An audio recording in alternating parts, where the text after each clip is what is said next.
नमस्कार दोस्तों, कौटिल्य एजुकेशन में आप सभी का स्वागत है और मैं हूं सत्येंद्र कुमार। दोस्तों, आज का जो टॉपिक है हमारा सिखों के इतिहास पर आधारित प्रश्न तथा उनके उत्तर। ठीक है, सिखाऊंगा 101 प्रश्न बताऊंगा। ठीक है, 101 प्रश्न बताऊंगा। बहुत इंपॉर्टेंट प्रश्न होने वाला है आप सभी लोगों के लिए। ठीक है, मस्ती करके पढ़ना, ध्यान से देखना, बिना याद किए हुए आपको याद हो जाएंगे। ठीक है, वीडियो को एक बार दो बार जरूर देख लेना, पूरा प्रश्न याद हो जाएंगे। ठीक है, तो कुछ नहीं करना है दोस्तों, अभी तक आपने मेरे चैनल को सब्सक्राइब नहीं किया है तो रेड बटन जो है उस बटन को क्लिक कीजिए और सब्सक्राइब कर लीजिए और बेल आइकन को प्रेस कर लीजिए। बेल आइकन प्रेस करने से क्या होता है कि जब भी मैं वीडियोस को अपलोड करूंगा आपके पास नोटिफिकेशन के साथ आपको अपडेट करते रहेगा। ठीक है, तो दोस्तों अभी तक आपने सिख धर्म का इतिहास जो कि लुसेंट बुक से मैंने आप सभी को बताया है उस वीडियोस को नहीं देखे हैं तो प्लीज डिस्क्रिप्शन बॉक्स में लिंक है, उस लिंक को क्लिक करके आप सभी लोग देख लीजिए। चलिए स्टार्ट करते हैं प्रश्न को। पहला प्रश्न है कि जनगणना के आधार पर विश्व में सिखों की संख्या कितनी है? तो 2,70,00,000 लगभग। ठीक है, 2,70,00,000। प्रश्न नंबर 2 है कि किस सदी में सिख धर्म की नींव रखी गई थी? तो 15वीं सदी में रखी गई थी। प्रश्न नंबर 3 है सिखों के प्रथम गुरु साहिब का क्या नाम था? तो श्री गुरु नानक देव जी था। ठीक है, प्रश्न नंबर 4 है सिखों के नाम के पीछे लगने वाले शब्द का क्या अर्थ है? तो सिंह पुरुष के लिए तथा कौर स्त्री के लिए। ठीक है, प्रश्न नंबर 5 है कि सिख धर्म में पुरुषों के नाम के पीछे लगने वाले सिंह शब्द का अर्थ क्या होता है? तो शेर होता है। ठीक है, शेर होता है। ठीक है, नीचे दिया हुआ है, आप देख लीजिएगा ध्यान से, बिना वीडियो स्किप किए हुए, और वीडियो को लाइक कर दीजिए, अपने दोस्तों के पास शेयर कर दीजिए। सिख धर्म में स्त्रियों के नाम के पीछे लगने वाले कौर शब्द का अर्थ क्या होता है? तो राजकुमारी होता है। क्या होता है? राजकुमारी होता है। ठीक है, प्रश्न नंबर 7 है कि किन 5 नियमों को निभाने का सिख धर्म का अनुयायियों को आदेश है? तो सिख धर्म के अनुयायियों को बिना कटे केस मतलब बाल, कड़ा, कंघी, कछरा तथा किपाड़ रखने का हुक्म दिया जाता है। ठीक है, ध्यान दीजिएगा। प्रश्न नंबर 8 है कि दुनिया की कुल जनसंख्या में सिखों का कितने प्रतिशत है? तो 0.39% है। ठीक है, 39% है। प्रश्न नंबर 9 है कि सबसे ज्यादा सिख किस देश में बसते हैं? तो भारत देश में बसते हैं। किधर बसते हैं? तो दक्षिण एशिया में। ठीक है, दक्षिण एशिया में। प्रश्न नंबर 10 है कि भारत के पहले सिख प्रधानमंत्री का क्या नाम है तथा वे कितने वर्ष इस पद पर आसीन रहे? तो 10 वर्ष तक रहे। कौन रहे? तो डॉक्टर मनमोहन सिंह जी रहे। ठीक है, जो कि कांग्रेस पार्टी से थे। भारत के पहले सिख राष्ट्रपति बनने का गर्व किन्हें प्राप्त होता है? तो ज्ञानी जेल सिंह को प्राप्त होता है। ठीक है, ज्ञानी जेल सिंह को प्राप्त होता है। प्रश्न नंबर 12 है कि भारत के पहले सिख विदेशी मंत्री कौन थे? तो सरदार स्वर्ण सिंह जी थे। ठीक है, प्रश्न नंबर 13 है कि भारतीय वायुसेना के इतिहास में सबसे उच्च पद पर अपनी सेवा देने वाली सिख कौन था? तो वायुसेना मार्शल अर्जन सिंह थे। ठीक है, प्रश्न नंबर 14 है कि प्रथम भारतीय कैनेडियन विलनेयर सिख कौन है? ठीक है, तो 1 बिलियन 10 करोड़ इसका मतलब होता है। तो कौन थे? तो बॉब सिंह डिल्लो। ठीक है, बॉब सिंह डिल्लो। चलिए प्रश्न नंबर 15 देखते हैं। ठीक है, ध्यान से देखिएगा, बिना वीडियो को स्किप किए और वीडियो को लाइक कर दीजिएगा। दोस्तों, फ्लाइंग सिख के नाम से मशहूर रनर का क्या नाम है जिन पर बॉलीवुड फिल्म भी बनी थी? ठीक है, तो मिल्खा सिंह नाम है उनका। प्रश्न नंबर 16 है कि भारत की क्रिकेट के इतिहास में सबसे प्रसिद्ध सिख कौन है? तो हरभजन सिंह जी हैं, ऑफ स्पिनर बॉलर हैं। ठीक है, ऑफ स्पिनर बॉलर हैं। चलिए प्रश्न नंबर 17 देखते हैं। पहले विश्व युद्ध के समय इंडियन आर्मी ब्रिटिश में सिखों का कितने प्रतिशत था? तो 20% था। प्रश्न नंबर 18, पहली बार यूएसए में सिख गुरुद्वारा का निर्माण कब किया गया था? तो 1912 में। कहाँ किया गया था? तो कैलिफोर्निया में किया गया था। ठीक है, प्रश्न नंबर 19, खलास पद की स्थापना किस सिख गुरु ने की थी तथा कब की थी? ठीक है, तो देख लीजिए, आंसर है आपका खिलाफत की स्थापना सिखों ने 10वें गुरु श्री गोविंद सिंह जी ने 30 मार्च 1699 को केसगढ़ आनंदपुर साहिब में की थी। ठीक है, आनंदपुर साहिब में की थी। चलिए प्रश्न नंबर 20 देखते हैं। किस मुगल शासक ने सिखों के 5वें गुरु श्री गुरु अर्जन देव जी को मारने का घिनौना काम किया था? ठीक है, तो जहांगीर, किन्होंने किया था? जहांगीर।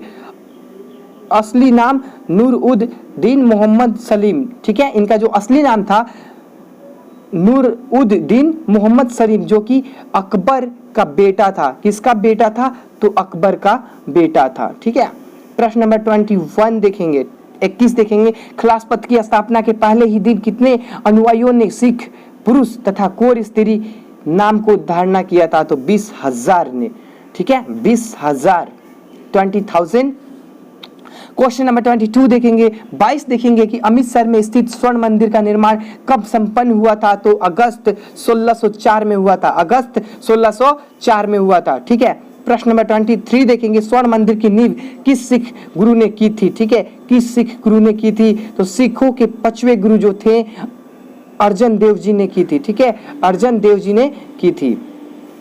प्रश्न नंबर 24, अमृतसर शहर की नींव किस सिख गुरु ने रखी थी? तो सिखों के चौथे गुरु रामदास जी ने रखी थी। ठीक है, सिखों के जो चौथे गुरु थे रामदास जी ने की थी। ठीक है, प्रश्न नंबर 25 देखेंगे, स्वर्ण मंदिर का पुनः निर्माण जो कि आज भी मौजूद है किस सिख ने करवाया था? तो सरदार जस्सा सिंह अहलुवालिया ने कराया था। ठीक है,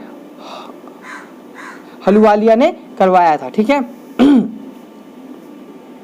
प्रश्न नंबर 26 देखेंगे, रोजाना आधार पर लगभग कितने लोग स्वर्ण मंदिर के दर्शन करने आते हैं? तो लगभग 1 लाख। ठीक है, 1 लाख, जो कि 7 अजूबों में सम्मिलित, ठीक है, माफ कीजिएगा, सम्मिलित ताजमहल से कहीं ज्यादा है। ठीक है, कहीं ज्यादा है।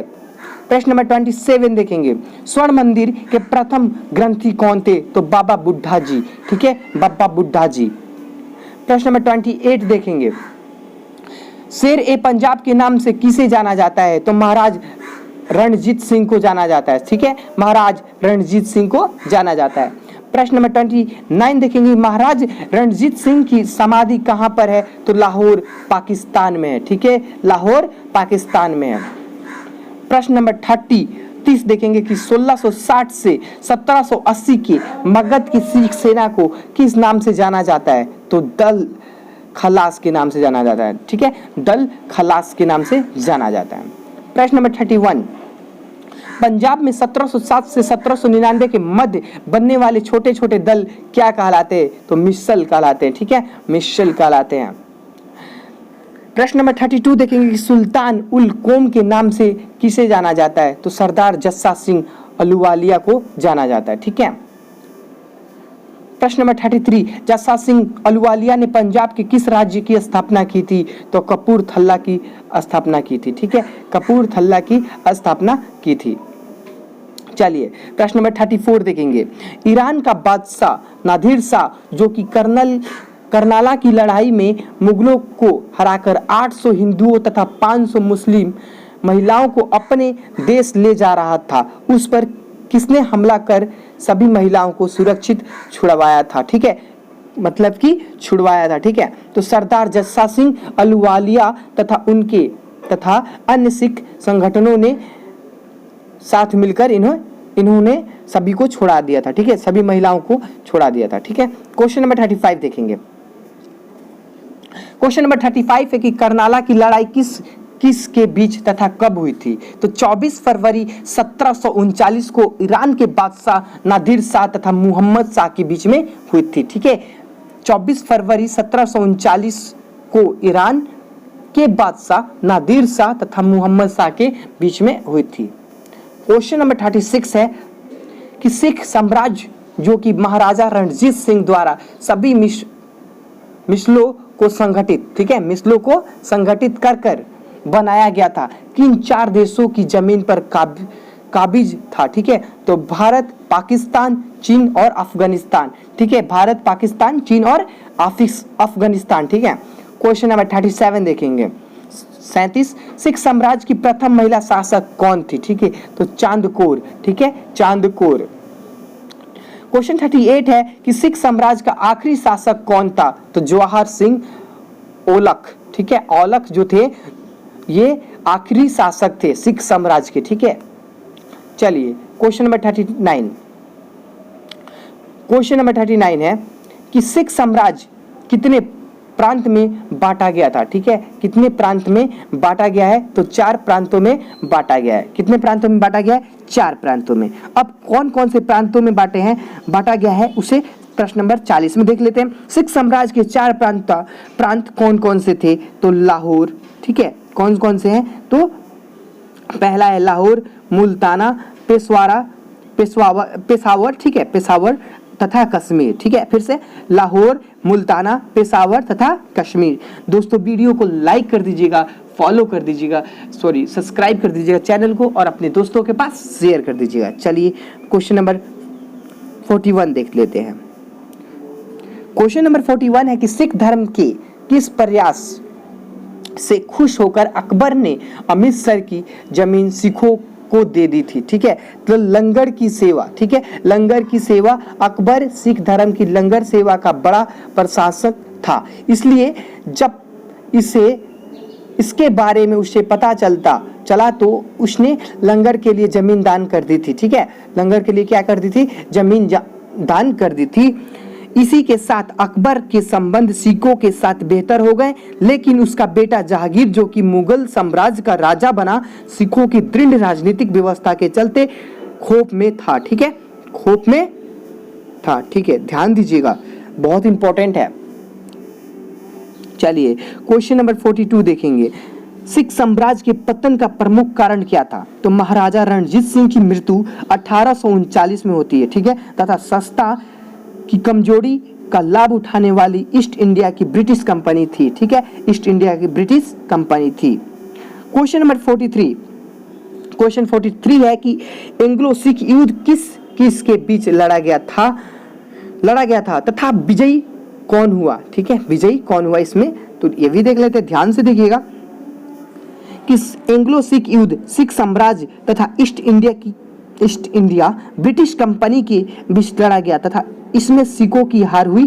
किसकी हार हुई? सिखों की हार हुई। ठीक है, युद्ध महाराजा रणजीत सिंह की मृत्यु के कुछ ही वर्ष बाद 1845 में लड़ा गया था। ठीक है, मैं इसे डायरेक्ट भी बता सकता था कि सिखों की हार हुई थी, लेकिन मैंने टोटल लिख दिया है कि आप लोग को समझ में आ जाएगा। ठीक है,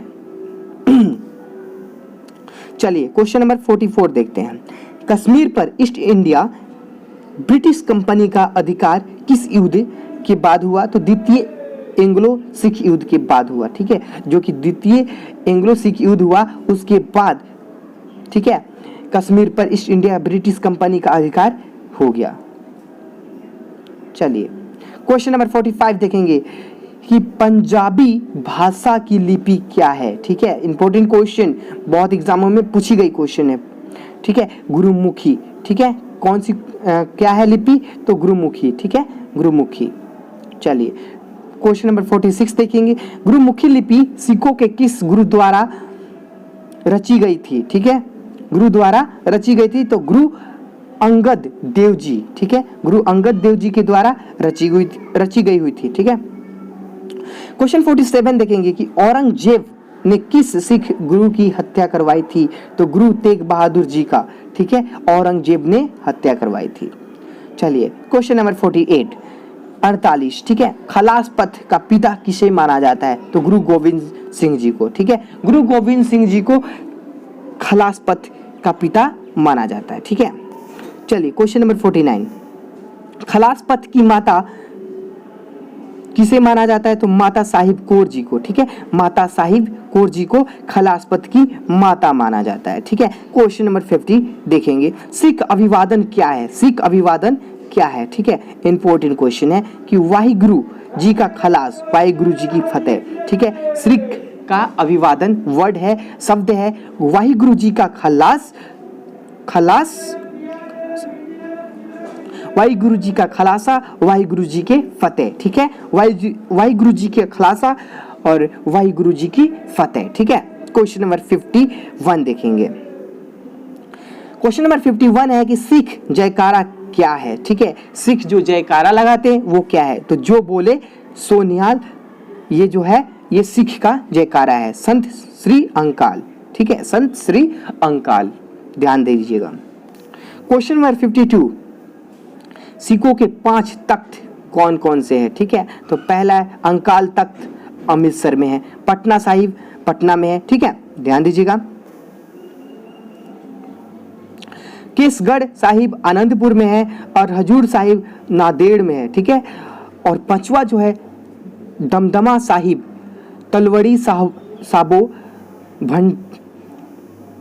भंटीडा में है। ठीक है, भंटीडा में है, ध्यान दीजिएगा, भंटीडा में है दमदमा साहिब। ठीक है, दमदमा साहिब। चलिए क्वेश्चन नंबर 53 देखेंगे। हिंद की चादर कहकर किस सिख गुरु को संबोधित किया गया।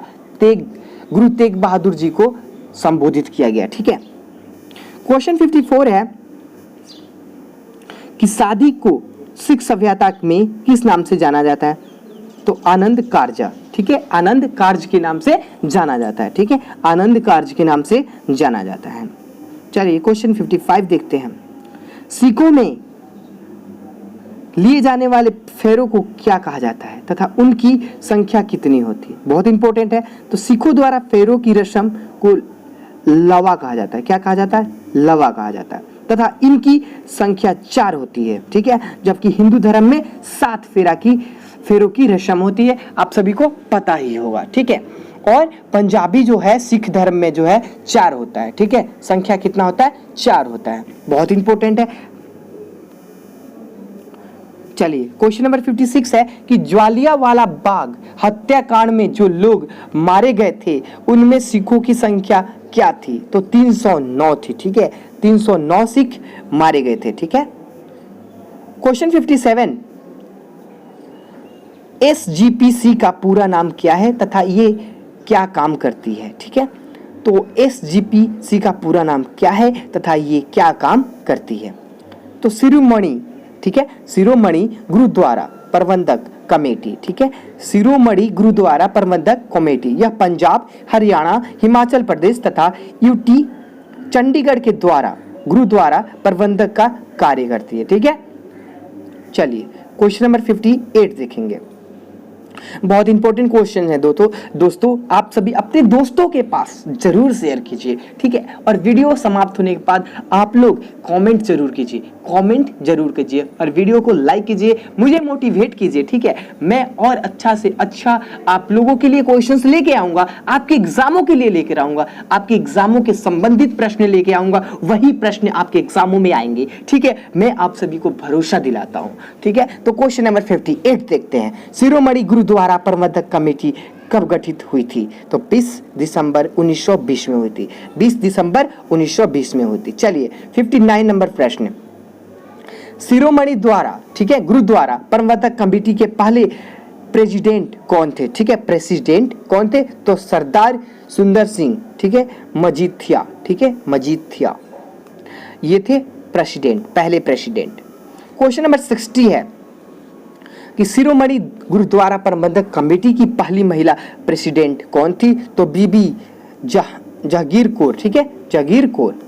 क्वेश्चन नंबर 61, 61 सिख कैलेंडर को किस नाम से जाना जाता है, तो नानक शाही कैलेंडर के नाम से जाना जाता है। ठीक है, माफ कीजिएगा थोड़ा सा बोलने में टाइम लग गया, नानक शाही कैलेंडर। ठीक है, चलिए क्वेश्चन नंबर 62 देखते हैं।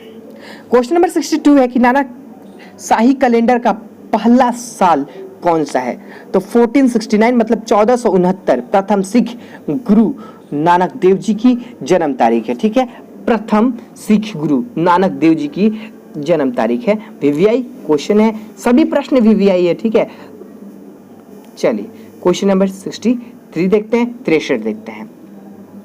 नानक शाही कैलेंडर के अनुसार एक वर्ष की अवधि क्या है। ठीक है, एक वर्ष की अवधि क्या है, इसे भी समझ लीजिए। यह पश्चिमी कैलेंडर के समान ही 365 दिन 5 घंटे 48 मिनट तथा 45 सेकंड होती है। ठीक है, 45 सेकंड होती है।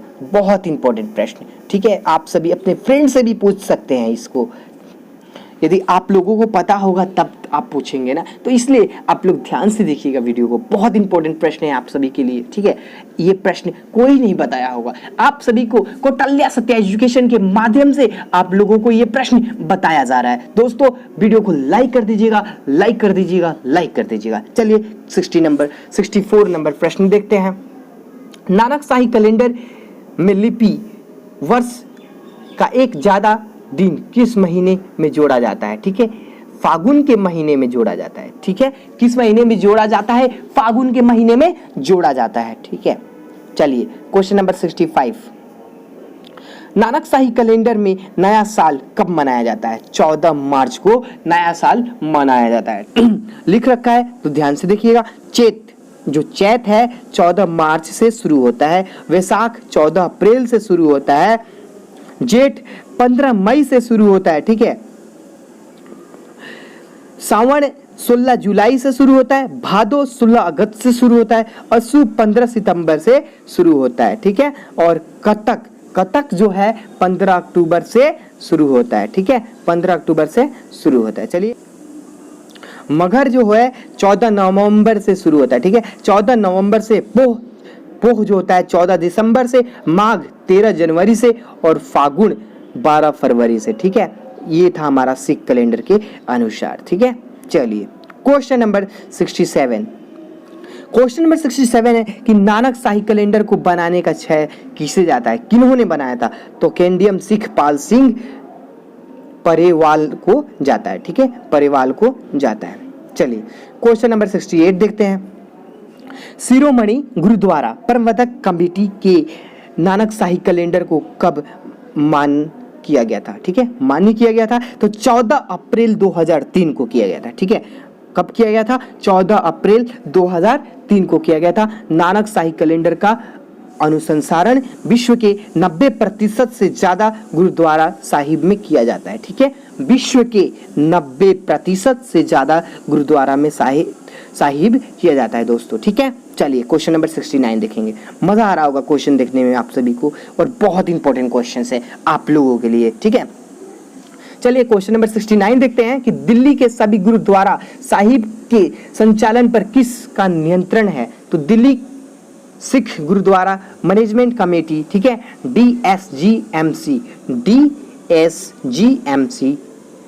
ठीक है, इनका जो है संचालन का नियंत्रण है। ठीक है, दिल्ली सिख गुरुद्वारा मैनेजमेंट का। ठीक है, क्वेश्चन नंबर 70 देखेंगे। 70 क्वेश्चन 70 है कि भारत की आजादी से पूर्व किस मूवमेंट के बाद गुरुद्वारा साहिब का संचालन SGPC के हाथों में आया? ठीक है, तो देख लीजिए, गुरुद्वारा रिफॉर्म मूवमेंट। ठीक है, गुरुद्वारा रिफॉर्म मूवमेंट। 71 नंबर प्रश्न देखेंगे कि गुरुद्वारा रिफॉर्म मूवमेंट कब से कब तक चली थी? ठीक है, तो 1920 से 1925, 1920 से 1925 तक इस मूवमेंट में 400 से ज़्यादा लोग मारे गए तथा 2000 से लोग जो थे घायल हुए थे। ठीक है, नाजायज़ कब्जा हटवाने के लिए मूवमेंट चलाई गई थी। ठीक है, हटवाने के लिए ये मूवमेंट चलाई गई थी। ठीक है, क्वेश्चन नंबर 72 है। 72वां प्रश्न है कि SGPC से पहले गुरुद्वारा साहिब की देखरेख एवं संचालन पर किसका कब्जा था? तो उदासी महंतों का था। ठीक है, उदासी महंतों का कब्जा था। क्वेश्चन नंबर 73 कि अंग्रेजों ने सिख गुरुद्वारा एक्ट कब पारित किया था? ठीक है, तो 1925 में। 1921 में ब्रिटिश सरकार ने अंकाली मूवमेंट को महात्मा, ठीक है, गांधी के अवज्ञा आंदोलन से ज़्यादा गंभीर माना था, क्योंकि इस गंभीर क्षेत्रों का दबदबा ज़्यादा था। अंग्रेजों का मानना था कि ग्रामीण क्षेत्रों की युवा शक्ति उनकी सरकार के लिए खतरा पैदा कर सकती है। ठीक है, चलिए क्वेश्चन नंबर 74 समझ में आ रहा होगा आप सभी। टोटल क्वेश्चन बहुत मस्ती से पढ़िए। ठीक है, ध्यान से देखिएगा, क्वेश्चन याद करने की जरूरत नहीं है, बहुत अच्छे से देखिएगा तो आपको याद हो जाएगा। क्वेश्चन नंबर 74 है कि सिख धर्म में दिवाली को किस रूप में मनाया जाता है? ठीक है, दिवाली को किस रूप में मनाया जाता है? तो बंदी छोड़ दिवस। ठीक है, बंदी छोड़ दिवस। इन दिनों सिखों के छठे गुरु हरगोविंद जी 52 हिंदू, ठीक है, 52 हिंदू राज्यों के साथ मुगल बादशाह जहांगीर की कैद से आज़ाद हुए, ठीक है, आज़ाद हुए थे। चलिए क्वेश्चन नंबर 25 देखेंगे। क्वेश्चन नंबर 25 है कि सिख धर्म में होला मोहल्ला का क्या अर्थ है, ठीक है। यह एक त्यौहार के रूप में मार्च 17 को मनाया जाता है, ठीक है, जिसका शुभारंभ दशम पितामह श्री गोविंद सिंह जी, ठीक है, ने किया था। इस दिन सभी सिख समुदाय के लोग आनंदपुर साहिब में एकत्रित होकर अपनी कलकाओं का प्रदर्शन करते हैं, ठीक है, कलकाओं का प्रदर्शन करते हैं। क्वेश्चन नंबर 26 कि सिख धर्म में वैसाखी को किस रूप में मनाया जाता है, तो खलास पंथ की स्थापना दिवस के रूप में मनाया जाता है, ठीक है, खलास पंथ की स्थापना दिवस के रूप में मनाया जाता है। चलिए क्वेश्चन नंबर 25 है, महान सिख क्रांतिकारी का क्या नाम है जिन्हें आज़ादी की क्रांति की आग को धकधकाने का क्षय जाता है, ठीक है, जिसके परिणाम स्वरूप अंग्रेजों को 1947 में भारत आज़ाद करना पड़ा, ठीक है, तो शहीद ए अंजाम, ठीक है, अंजाम भगत सिंह, ठीक है। चलिए क्वेश्चन नंबर 28 देखते हैं कि भगत सिंह को अंग्रेजों ने कब शहीद किया था, तो 23 मार्च 1931 में, ठीक है, उस वक्त उनकी आयु मात्र 23 वर्ष थी, ठीक है, बहुत इंपॉर्टेंट है, ठीक है। कोई आपसे पूछ सकता है कि भगत सिंह का जब मृत्यु हुआ था, जब वो शहीद हुए थे, तो उनका वो कितने वर्ष के थे, तो 23 वर्ष के थे, ठीक है। चलिए क्वेश्चन नंबर 79 देखते हैं। 79 प्रश्न है कि किन तीन संगठनों से भगत सिंह का जुड़वा था, ठीक है, जुड़ाव था, ठीक है, जुड़वा नहीं जुड़ाव, तो नौजवान भारत सभा, कृति किसान party, Hindustan socialist Republican association, ठीक है, एसोसिएशन। चलिए प्रश्न नंबर 80 देख लेते हैं। भगत सिंह के नाम की मोहर भारत में कब लागू की गई थी, ठीक है, तो 1968 में शहीद ए अंजाम भगत सिंह के 61वें जन्मदिन पर, ठीक है, 61वें जन्मदिन पर लागू की गई थी। चलिए क्वेश्चन नंबर 81, भगत सिंह के साथ किन दो क्रांतिकारियों को फांसी दी गई थी, ठीक है, दी गई थी, तो सुखदेव तथा राजगुरु, ठीक है, सुखदेव तथा राजगुरु।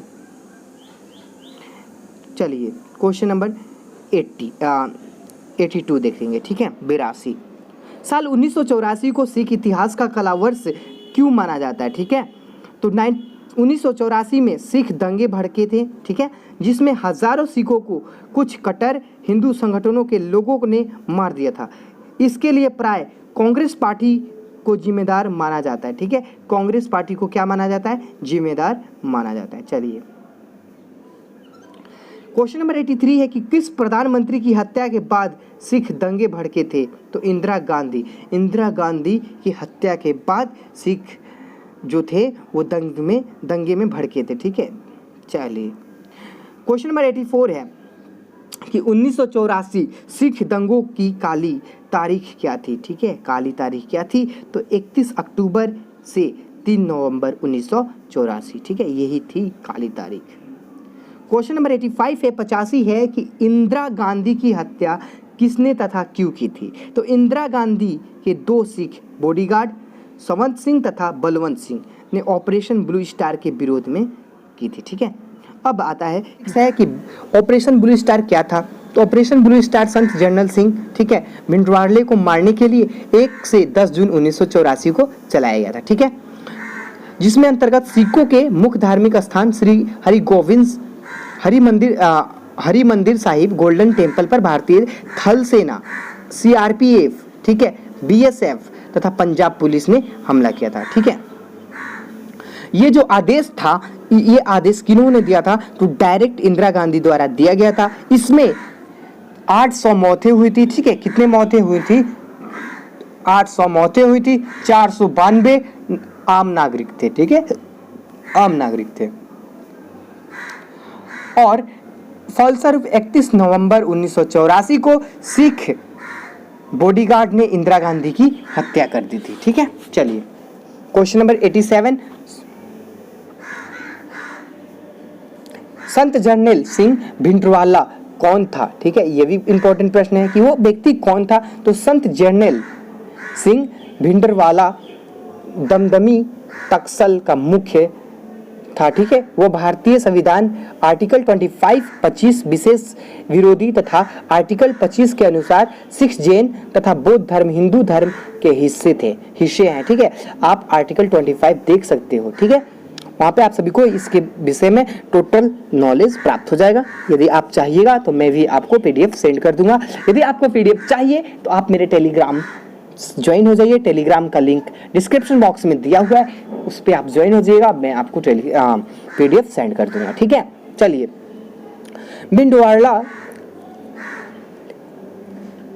भिंडवाले का मानना था कि सिख एक अलग धर्म है। हालांकि भिंडवाला ने ना तो कभी सिखों के लिए अलग खालिस्तान की मांग की और ना ही इसका कभी विरोध किया, ठीक है। वो कहता था कि हम भारत में रहने के इच्छुक हैं, लेकिन अगर हमें एक अलग देश मिले तो, ठीक है, अलग देश मिले तो इसका कोई विरोध नहीं करता, ठीक है। देखिए, बहुत यहाँ पे इम्पोर्टेंट बात बोला गया, ठीक है।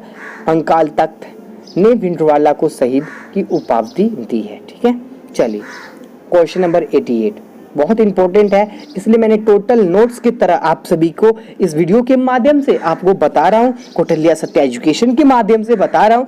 क्वेश्चन को वीडियोस को लाइक कीजिएगा और क्वेश्चन को ध्यानपूर्वक देखिएगा, ठीक है। खालिस्तान क्या है, ठीक है, यह भी इंपॉर्टेंट है। तो खालिस्तान को आमतौर पर सिखों के लिए एक अलग देश के रूप में माना जाता है, ठीक है। कुछ का मानना है कि पाकिस्तान की तरह भारत एक बार फिर बंटवारा होगा, ठीक है। पाकिस्तान की तरह भारत का एक बार क्या होगा, बंटवारा होगा। लेकिन 1982 में इस मांग का समर्थन करने वाले अंकाल तख्त के प्रमुख हरचंद सिंह लोगोवाला के अनुसार खालिस्तान किसी अलग देश की मांग नहीं और ना ही वे भारत से बाहर जाने की कोई इच्छा रखते हैं, ठीक है। वे बस चाहते हैं कि भारत में सिखों को आज़ाद रहने दिया जाए, उनके नेतृत्व में किसी भी प्रकार का हस्तक्षेप ना किया जाए और उन्हें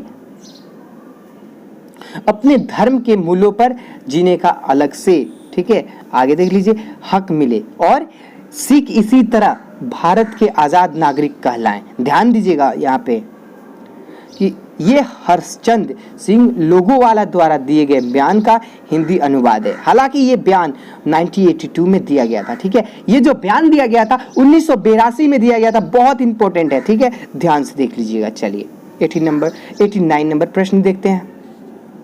89 नंबर का जो प्रश्न है वो है, किस पंजाबी गायक को खालिस्तानी मिलिटेंट द्वारा मार दिया गया था, ठीक है, मिलिटेंट द्वारा मार दिया गया था। तो अमर सिंह चमकीला, ठीक है। हालांकि इसके कोई साक्ष्य नहीं मिलते हैं, ठीक है, इसके कोई साक्ष्य नहीं मिलते हैं। पुलिस आज तक पंजाबी गायक अमर सिंह चमकीला की मौत कारण और जिम्मेदार लोगों को पता नहीं लगा पाई, ठीक है। चलिए, पुलिस पता नहीं लगा पाई। क्वेश्चन 90 नंबर प्रश्न 90 है कि अमर सिंह चमकीला के साथ किस गायिका की हत्या हुई थी। तो स्टार पार्टनर अमरजोत, ठीक है, स्टार पार्टनर अमरजोत की भी हत्या हुई थी। चलिए, क्वेश्चन नंबर 91 देखेंगे कि अमर सिंह चमकीला का असली नाम क्या था। तो धनीराम था, ठीक है, धनीराम। क्वेश्चन नंबर 92, अमर सिंह चमकीला के कुछ प्रसिद्ध गीतों का नाम बताइए। तो आपको बता देता हूं कि चमकीला के नाम से मशहूर इस गायक की छवि इतनी अच्छी नहीं है। चमकीला ज़्यादातर नशे, शराब, पंजाबियों के गुस्से तथा, ठीक है, असामाजिक गीतों के लिए जाना जाता था। हालांकि कुछ प्रसिद्ध गाने भी चमकीले ने गाए हैं, जैसे कि पहले ललकारे, ठीक है, ललकारे नाल, ठीक है, ललकारे नाल, पहले ललकारे नाल, बाबा तेरा नाना कान, तलवार और कली गिद्धर, ठीक है, कली गिद्धर दी गई है, तथा जट दी दुश्मनी, ठीक है, जट दी दुश्मनी। ये जो थे ये इनके प्रसिद्ध गाना है, ठीक है, संगीत है। चलिए, क्वेश्चन नंबर 93, कौन सा सिख क्रिकेट बाद में राजनेता बना था, ठीक है, नवजोत सिंह सिद्धू। कौन सा सिख क्रिकेटर बाद में राजनेता बना था। तो वो है नवजोत सिंह सिद्धू, ठीक है। चलिए, क्वेश्चन नंबर 94 देखेंगे, पहली पंजाबी फिल्म कौन सी थी? तो शिलापिंड दिकुंडी। ये फिल्म 1935 में रिलीज की गई थी। कब की गई थी? 1935 में रिलीज की गई थी। शिला फिल्म कहां पर बनाई गई थी? तो कोलकाता में बनाई गई थी। यह फिल्म लाहौर में रिलीज की गई थी। ठीक है, कोलकाता में बनाई गई थी और लाहौर में रिलीज की गई थी। चलिए क्वेश्चन नंबर 96 देखते हैं कि पहली पंजाबी फिल्म अभिनेत्री कौन थी? तो नूरजहां। ठीक है, यह अभिनेत्री पहली महिला पाकिस्तानी डायरेक्टर भी बनी। ठीक है, पाकिस्तानी डायरेक्टर भी बनी। चलिए क्वेश्चन नंबर 97, शिला फिल्म के डायरेक्टर कौन थे? तो के.डी. मेहरा। के.डी. मेहरा जो है शिला फिल्म के डायरेक्टर थे। क्वेश्चन नंबर 98 है कि 1947 भारत पाक बंटवारे के समय भारतीय पंजाबी सिनेमा को क्या नुकसान झेलने पड़े थे? ठीक है, बहुत इंपॉर्टेंट प्रश्न।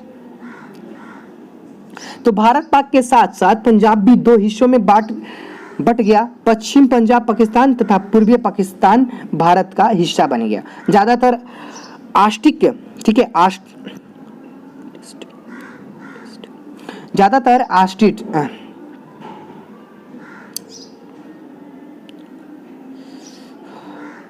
चलिए क्वेश्चन नंबर 98 है कि 1947 भारत पाक बंटवारे के समय भारतीय पंजाबी सिनेमा को क्या नुकसान झेलने पड़े? ठीक है, भारत पाक के साथ साथ पंजाब भी दो हिस्सों में बट गया। ठीक है, कितने हिस्सों में बट गया? तो दो हिस्सों में बट गया। पंजाब पाकिस्तान तथा पूर्वी पाकिस्तान भारत का हिस्सा बन गया। ज्यादातर आर्टिस्ट तथा डायरेक्टर मुस्लिम होने के कारण पाकिस्तान चले गए तथा अलग फिल्म इंडस्ट्री लॉलीवुड लाहौर, ठीक है, ध्यान दीजिएगा, लॉलीवुड लाहौर की स्थापना कर ली, जिसमें पहली पंजाबी फिल्म अभिनेत्री नूरजहां भी एक थी, जबकि भारतीय पंजाबी सिनेमा पिछड़ गया। ठीक है, उस समय क्या था, जो भारतीय पंजाबी सिनेमा था वो पिछड़ गया। चलिए ये जानना आप सभी के लिए जरूरी है। ठीक है, तो चलिए 99 नंबर प्रश्न देखते हैं। पंजाबी नेशनल अवार्ड विजेता फिल्म कौन सी थी जिससे उस समय के प्रसिद्ध तथा एकमात्र चैनल दूरदर्शन पर 3 बार दिखाया गया? कितनी बार दिखाया गया? 3 बार। तो सतलुज दे कंडे जो ये फिल्म है, ये फिल्म 1964 में रिलीज की गई थी। ठीक है, इसका जो निर्माता है SM ब्लू थे। ठीक है, बलराज साहनी तथा निशिमुख अदाकर थे। ठीक है, फिल्म म्यूजिक हंसराज बेहू ने दिया था। चलिए प्रश्न नंबर 100 नंबर प्रश्न देखेंगे। स्वतंत्र भारत की सबसे बड़ी पंजाबी फिल्म किसे माना जाता है? नानक नाम जहाज।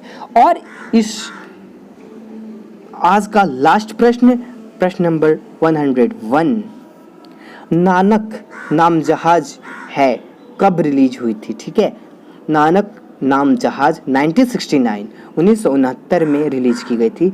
इसमें पृथ्वीराज कपूर द्वारा प्रमुख भूमिका अदा की गई थी तथा यह आज़ादी की बाद की सबसे बड़ी पंजाबी फिल्म। इस फिल्म की सफलता के बाद पंजाबी फिल्मों की एक होंड लग गई थी। ठीक है, ये था हमारा दोस्तों 101 प्रश्न। मैं पूरा विश्वास से कहता हूँ कि आप लोग को समझ में आ गया होगा। ध्यान से वीडियो को देखिएगा, स्किप मत कीजिएगा और अपने दोस्तों के पास शेयर कर दीजिएगा। तो आज्ञा दीजिए, ये था लास्ट प्रश्न। आप सभी से विदा लेता हूँ। नमस्कार।